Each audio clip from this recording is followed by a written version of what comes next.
3. Assalamualaikum warahmatullahi wabarakatuh. Kami dari kelompok Arkeologi akan mempresentasikan materi tentang sistem pencernaan makanan. Sebelumnya kami akan memperkenalkan diri terlebih dahulu. Perkenalkan, nama saya Masuk Divisi 1 dari absen 19. Perkenalkan, nama saya Nur Syukrudin Febriani dari absen 30. Perkenalkan, nama saya Dahlan dari absen 4.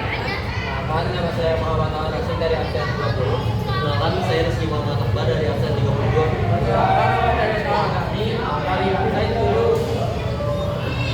Tiga. Di sini aku akan menjelaskan tentang sistem pencernaan makanan. Sistem pencernaan makanan adalah sekelompok organ yang bekerja sama untuk memecah makanan menjadi protein, serta diserap oleh tubuh dan membuat sisa-sisa metabolisme. Di sini sistem pencernaan makanan ada dua yang termasuk ke dalam sistem utama, yaitu satu organ berongga. Yang pertama ada mulut, esofagus, lambung, usus halus, usus besar, rektum, dan anus. Yang kedua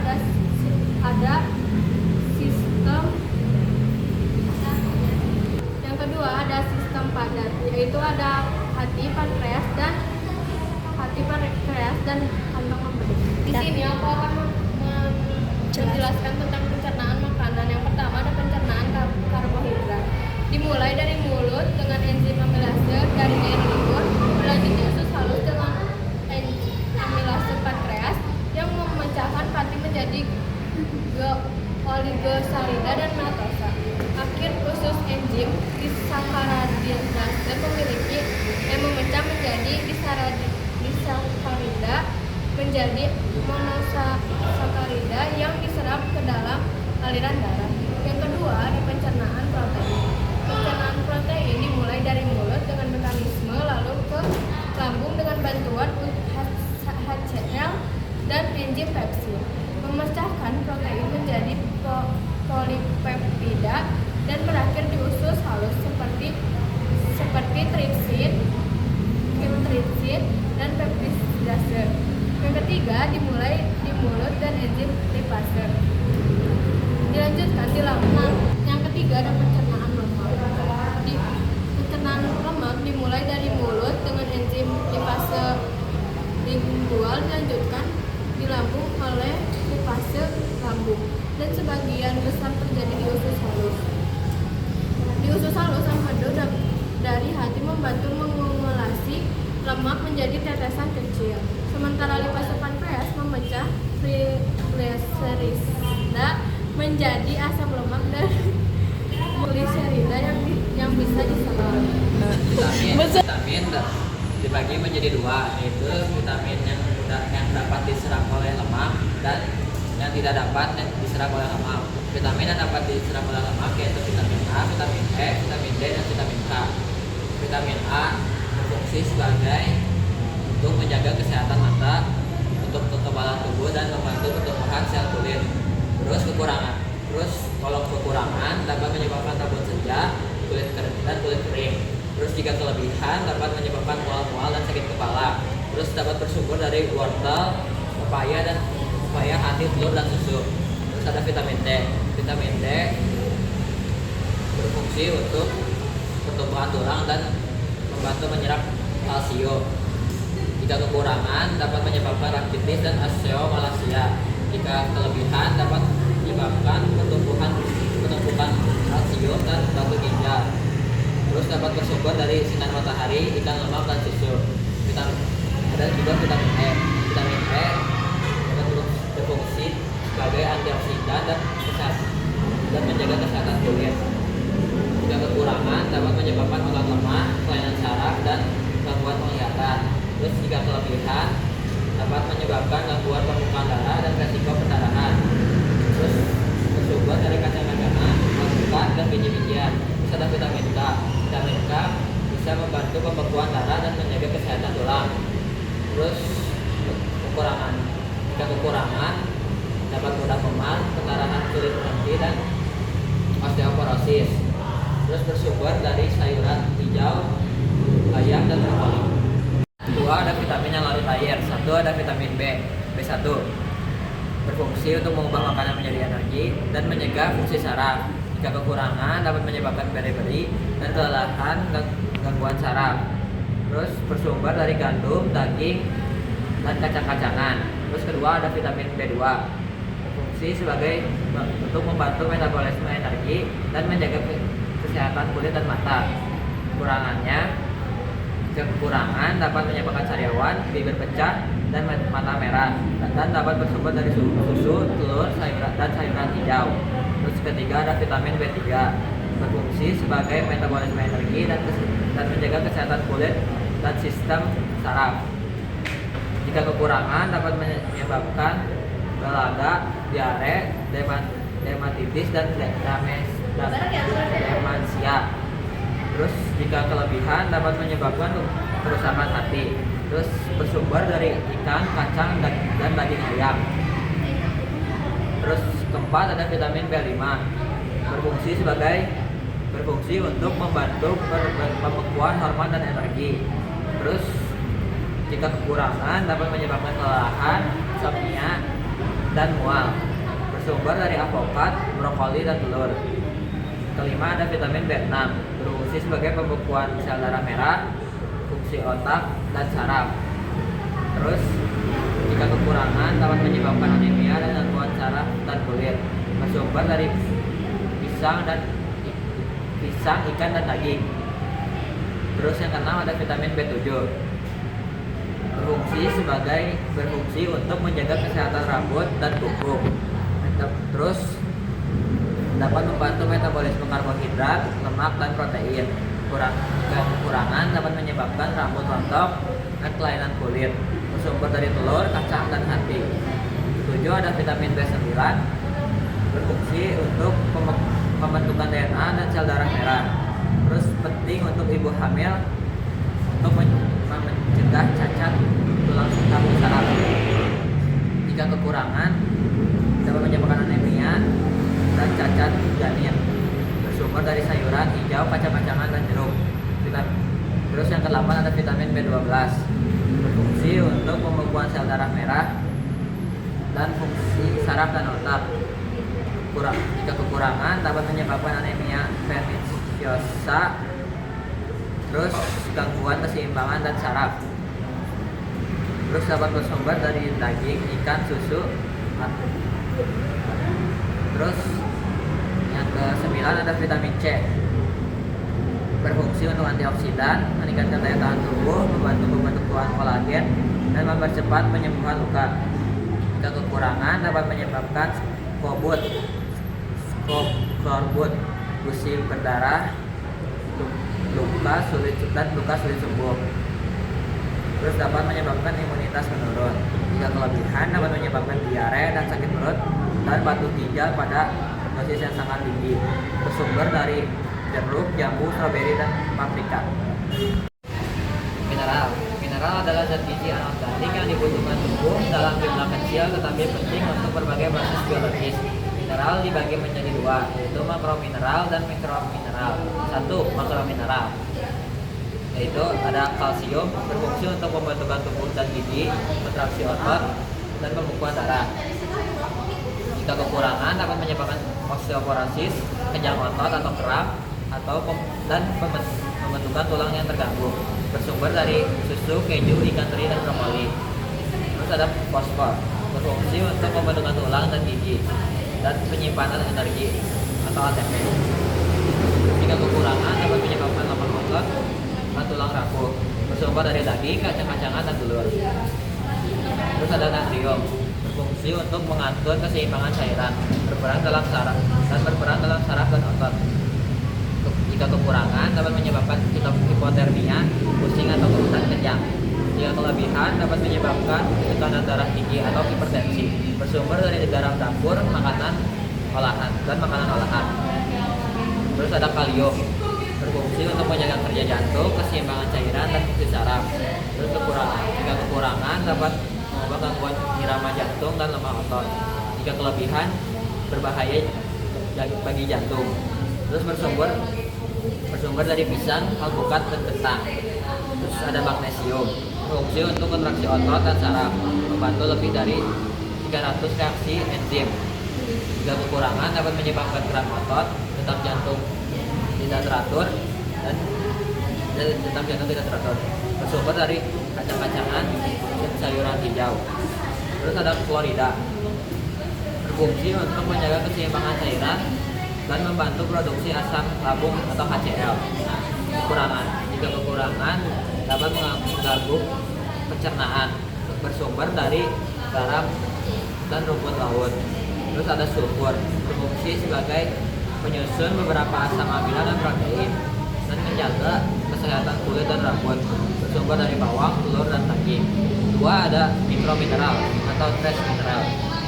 Satu, ada zat besi, berfungsi untuk membentukkan hemoglobin atau untuk mengangkut oksigen. Kekurangannya, jika kekurangan dapat menyebabkan anemia. Terus bersumber dari daging merah, hati, dan bayam. Dan ada seng atau zinc, berfungsi untuk penyembuhan luka dan sistem imun. Jika kekurangan, luka dapat lambat sembuh, pertumbuhan yang terhambat. Terus bersumber dari seafood, daging, dan susu. Terus ada yodium, berfungsi untuk pembentukan hormon tiroid. Kekurangannya, jika kekurangan dapat menyebabkan gondok, kretinisme pada anak. Terus bersumber dari garam, beriodium, dan rumput laut. Terus ada flour, berfungsi untuk menguatkan gigi dan memecah karies. Jika kekurangan dapat menyebabkan fluorosis atau bintik coklat pada gigi. Sumbernya dari air minum, berklorida, dan teh. Terus ada selenium, berfungsi untuk antioksidan. Jika kekurangan dapat menyebabkan lemah imun, gangguan otot, dan jantung.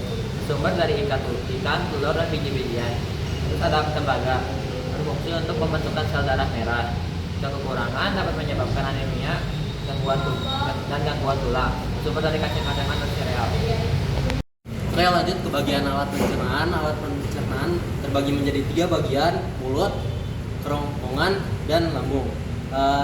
Lanjut ke bagian mulut. Mulut merupakan gerbang utama tempat makanan pertama kali masuk ke dalam tubuh. Disitulah terjadinya 2 jenis proses pencernaan, yaitu pencernaan mekanik dan pencernaan kimiawi.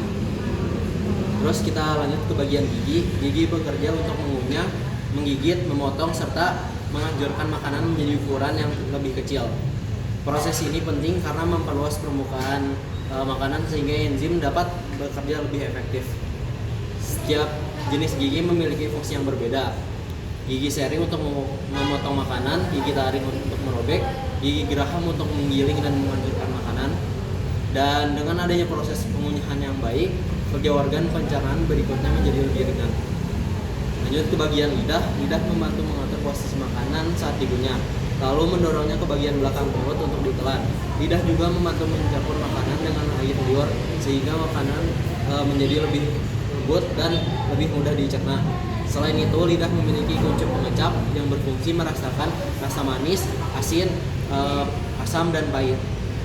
Air liur yang dihasilkan kelenjar ludah mengandung enzim amilase yang mulai memecah karbohidrat seperti nasi, roti, mie, dan lain sebagainya menjadi gula yang sederhana. Lanjut ke bagian kerongkongan, yaitu esophagus. Kerongkongan adalah saluran pipa otot yang menghubungkan antara mulut dan lambung. Meskipun tidak menghasilkan enzim pencernaan, organ ini memiliki peran penting dalam mengatur makanan. Saat kita menelan makanan masuk ke kerongkongan dan digerakkan menuju lambung melalui gerakan kuat yang disebut peristaltik. Gerakan peristaltik adalah kontraksi otot secara bergelombang yang mendorong makanan ke bawah meskipun kita sedang berbaring atau bahkan terbalik. Di ujung kerongkongan terdapat sphincter esophagus, yaitu katup otot yang membuka saat makanan masuk ke lambung dan menutup kembali agar makanan tidak naik lagi. Jika sphincter ini lemah, seseorang bisa mengalami asam lambung atau GERD. Lanjut ke bagian lambung, yaitu ventriculus. Lambung adalah kantung berotot yang berfungsi sebagai tempat penyimpanan makanan sementara serta tempat pencernaan lanjutan. Dinding lambung menghasilkan asam klorida, yaitu HCl, HCI, yang berfungsi membunuh bakteri dan membantu mengaktifkan enzim pencernaan. Enzim utama di lambung adalah pepsid yang bekerja memecah protein menjadi molekul yang lebih kecil. Lambung juga menghasilkan mukur atau lendir untuk melindungi dindingnya dari sifat korosif asam lambung. Otot-otot lambung melakukan gerakan mengaduk secara berkala sehingga makanan tercampur merata dengan enzim dan asam. Hasil dan proses ini adalah bubur makanan yang disebut chymus yang kemudian dialirkan secara bertahap ke usus halus. Itu adalah bagian akhir saluran pencernaan. Prosesnya menyerap air, mengubah sisa makanan menjadi feses. Rektum, pekerjaannya adalah bagian terakhir dari usus besar. Prosesnya menyimpan feses sementara. Anus adalah lubang terakhir saluran pencernaan. Prosesnya mengeluarkan feses. Parusa adalah kelenjar yang menghasilkan enzim pencernaan. Prosesnya menghasilkan milase. Hati adalah organ besar yang memproduksi empedu. Prosesnya menyimpan cadangan energi. Baik, di sini saya akan menjelaskan mengenai tentang mekanisme atau proses pencernaan makanan secara kimiawi. Proses pencernaan makanan tidak hanya melalui secara mekanik saja atau dibantu dengan fisik oleh gigi dan lidah, tetapi dibantu juga oleh enzim-enzim yang berfungsi atau berperan sebagai pengubah, pemecah zat kompleks makanan menjadi gula yang lebih sederhana atau bisa untuk memudahkan proses pencernaan makanan ke organ selanjutnya. Lalu proses ini terjadi saat makanan sudah berada di rongga mulut. Proses ini di dalam mulut terdapat kelenjar ludah yang mengeluarkan enzim amilase saliva atau ptyalin.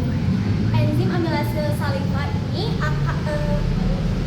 enzim ini bertugas memecah karbohidrat kompleks menjadi gula yang lebih sederhana atau dari amilum akan mengubah menjadi maltosa.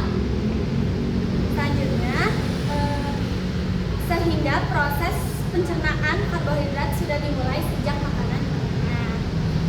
Setelah melalui mulut, makanan masuk ke dalam lambung. Di dalam lambung pencernaan kimiawi berfokus pada protein, di mana kelenjar lambung menghasilkan enzim pepsin yang bekerja memecah protein menjadi peptida. Pepsin dapat aktif karena adanya asam klorida atau HCl yang tidak hanya berfungsi mengaktifkan pepsinogen menjadi pepsin, tetapi juga membunuh bakteri dari makanan. Pada bayi juga terdapat enzim renin atau furenin yang berfungsi menggumpalkan protein susu atau kasein agar lebih mudah dicerna. Proses pencernaan di lambung berlangsung optimal pada kondisi asam pH sekitar 1 hingga 3. Makanan kemudian bergerak menuju usus halus sebagai tempat pencernaan paling lengkap.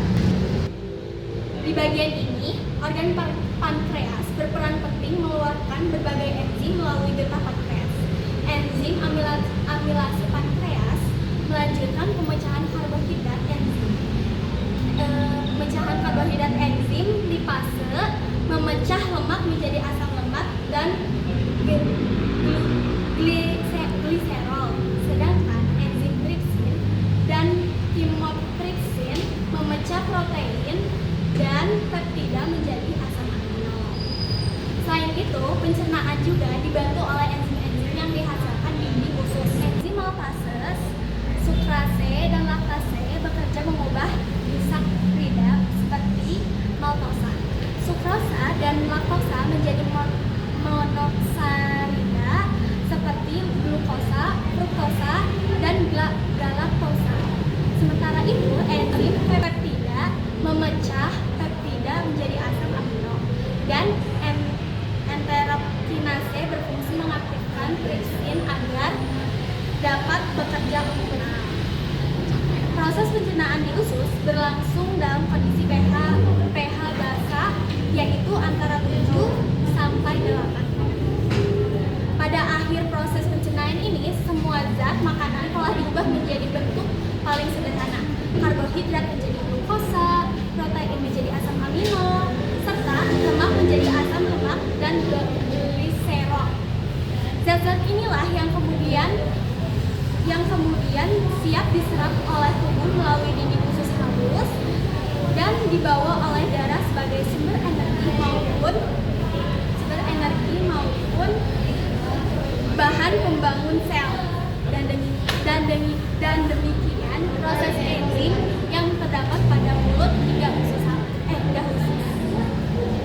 Bagian pada rektum. Rektum adalah bagian terakhir dari usus besar, panjangnya itu kurang lebih dari 12 sampai 15 cm.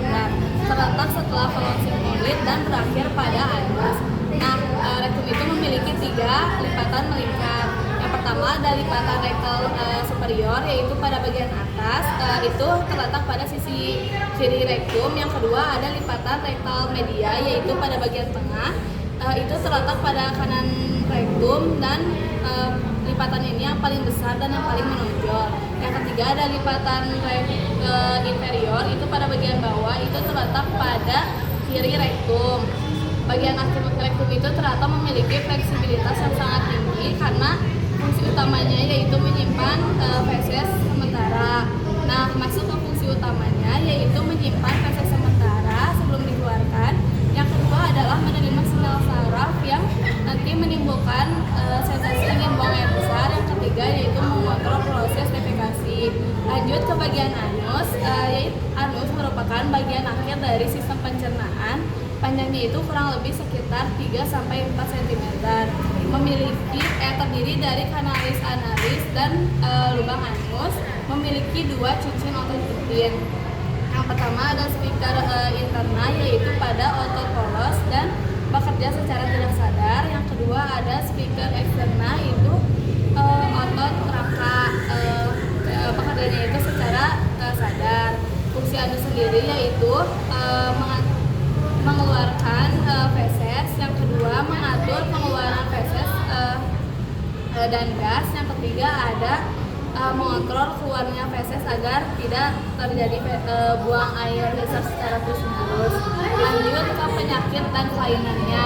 Yang pertama ada GERD. GERD yaitu terjadi akibat naiknya lambung ke kerongkongan dan menyebabkan dada terasa panas. Gejalanya itu terasa adanya cairan yang naik dari lambung ke kerongkongan dan perutnya itu terasa panas. Pencegahannya itu menjaga berat badan dengan cara tidak mengonsumsi makanan yang berlemak dan tidak merokok. Pengobatannya itu secara mengonsumsi obat penurunan asam lambung dan melakukan operasi. Yang kedua ada sembelit. Sembelit itu kesulitan buang air besar secara tidak teratur karena fesesnya itu sulit dikeluarkan dan merasa feses itu kurang susah dikeluarkan. Gejalanya itu feses terasa keras dan anus terasa kering. Pencegahannya itu dengan cara mengonsumsi makanan yang kaya akan berserat dan meminum cukup air. Pengobatannya itu terapi dan mengonsumsi obat. Yang ketiga ada diare. Diare itu kondisi buang air secara terus-menerus dan biasanya feses itu berbentuk cair disebabkan oleh bakteri atau virus. Gejalanya itu buang air besar secara terus-menerus. Penyebabnya itu karena penyebabannya itu rajin mencuci tangan secara sebelum makan dan menghindari makanan yang kotor. Pengobatannya itu dengan cara banyak minum untuk mencegah dehidrasi dan mengonsumsi obat diare. Yang keempat ada hepatitis. Hepatitis itu penyakit yang menyerang hati disebabkan oleh virus hepatitis yang mengakibatkan hati itu terasa rusak. Gejalanya itu mual dan cepat lelah dan menyebabkan penyakit kuning. Pencegahannya itu dengan cara melakukan vaksinasi dan melakukan hidup pola yang sehat. Pengobatannya itu dengan cara meminum obat anestesis. Yang kelima ada usus buntu. Usus buntu yaitu peradangan pada usus karena penyebatannya feses. Nah, asam urat juga ada kaitannya ternyata sama usus buntu. Gejalanya itu terasa sakit pada perut bagian kiri. Pencegahannya itu dengan cara mengonsumsi makanan yang mengandung probiotik dan minuman yang cukup air. Pengobatannya itu dengan cara melakukan operasi usus buntu jika sudah parah. Yang keenam ada tukak lambung. Tukak lambung itu ternyata peradangan atau luka pada dinding lambung sering disebabkan oleh infeksi H. pylori. Gejalanya itu lambung sering terasa nyeri dan seperti ada yang peradangan mah. Pencegahannya itu dengan cara tidak mengonsumsi minuman yang beralkohol dan menjaga pola hidup yang sehat. Pengobatannya itu dengan cara mengonsumsi obat penurun asam dan menjaga pola hidup yang sehat.